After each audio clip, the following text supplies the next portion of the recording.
जितनी भी माताएं एकादशी का व्रत करती, बहुत ध्यान से सुनना आज की कथा को। शायद जिंदगी में मिली ना मिली, और ये कथा का रिश्ता तो बहुत ध्यान से सुनना।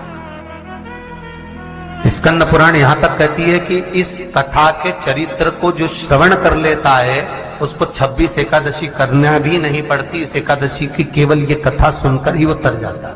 बहुत ध्यान से सुनना इसको, कथा को। एकादशी के दिन जब आप जल शंकर को चढ़ाने तो रोज ही जाते हैं। जब एकादशी का दिन रहे और शंकर जी के मंदिर में आप जल समर्पित करें तो 3 बार मुख से स्वधा स्वधा स्वधा या स्वधा स्तोत्र का पाठ, जिसमें 12 श्लोक।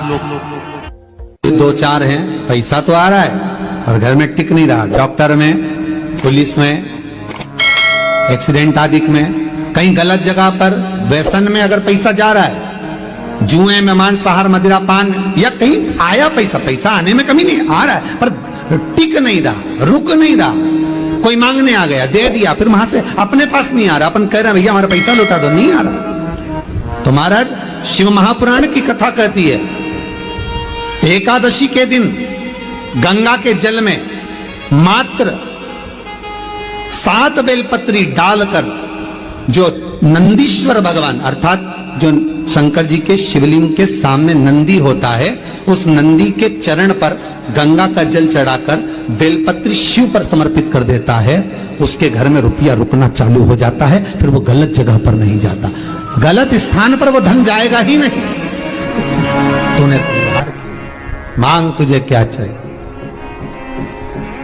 एकादशी ने भगवान विष्णु से कहा, नाथ प्रभु वर दे दो, मृत्यु लोक में जो मनुष्य मेरा व्रत करेगा, चाहे जलचर, थलचर, वायुचर या सांसारिक मनुष्य, मेरा अगर एकादशी का व्रत करेगा, प्रभु उसके यहां धन धान्य वैभव सुख संपदा बढ़ेगी और उस जीवात्मा को नरक नहीं भोगना पड़ेगा, सीधे बैकुंठ का उसको वास मिलेगा।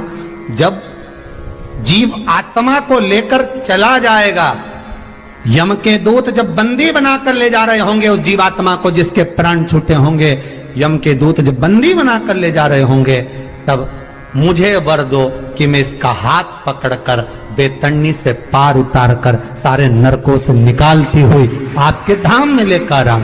भगवान ने वर दे दिया, तथास्तु। हे एकादशी सुनो, मृत्यु लोक का मनुष्य अन्न का त्याग कर कर, क्योंकि अन्न में एकादशी के दिन पाप पुरुष रहता है, अन्न का त्याग कर कर एकादशी के दिन जो मनुष्य तुम्हारा व्रत धारण करेगा, उस व्रत को करेगा और उस व्रत को धारण करेगा, उसकी मनोकामना पूर्ण होकर वो मेरे ही धाम को जाएगा।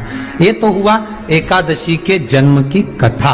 एकादशी के दिन गंगा के जल में मात्र 7 बेलपत्री डालकर जो नंदीश्वर भगवान अर्थात जो शंकर जी के शिवलिंग के सामने नंदी होता है, उस नंदी के चरण पर गंगा का जल चढ़ाकर बेलपत्री शिव पर समर्पित कर देता है, उसके घर में रुपया रुकना चालू हो जाता है। फिर वो गलत जगह पर नहीं जाता, गलत स्थान पर वो धन जाएगा ही नहीं। बेटा अगर व्यसन में पड़ा हुआ है, मदिरा पान में पड़ा हुआ है, मांसाहार में, जुए आदि में जा रहा है, तुम्हें लग रहा है कि मेरा बेटा गलत मार्ग पर जा रहा है, ये मित्र दोस्ती गलत हो रही है, वो सही जगह पर आ जाए। करना है एकादशी। कई लोग इसको धन के लिए भी करते हैं, संपदा के लिए। संपदा के लिए अर्थात जिसका व्यापार नहीं चलता, जिसके घर में पैसा नहीं आता, या नौकरी नहीं लग रही, या सर्विस नहीं लग रही, आप अप्लाई कर रहे हो, जगह जगह जाकर इंटरव्यू भी दे रहे हो और पैसा नहीं आता, तो उसके लिए भी प्रयास किया जाता है। पर उसके लिए यहाँ पर जो धन के लिए करते हैं, उसके लिए विष्णुपदी के लिए करते हैं। मतलब जैसे गंगा के जल में तुलसी के 11 पत्ते डाले जाते हैं और उसको किसी भी नारायण के मंदिर में राम कृष्ण शिव शंकर नहीं, राम कृष्ण भगवान विष्णु दत्त आदि जितने नारायण के मंदिर है, उस मंदिर में किसी भी पात्र में, एक छोटे से पात्र में उसको भरकर रखी जाते हैं महाराज। उससे भी जॉब सर्विस नौकरी में सफलता प्राप्त हो जाती है। परंतु वो भी एकादशी को ही होता है। कुछ देर तक पात्र को रखा जाता है, फिर वही पात्र का जल किसी भी वृक्ष के नीचे डाल दिया जाता है, उससे भी नौकरी के लिए फायदा होता है। गंगा का जल कोई साधारण नहीं।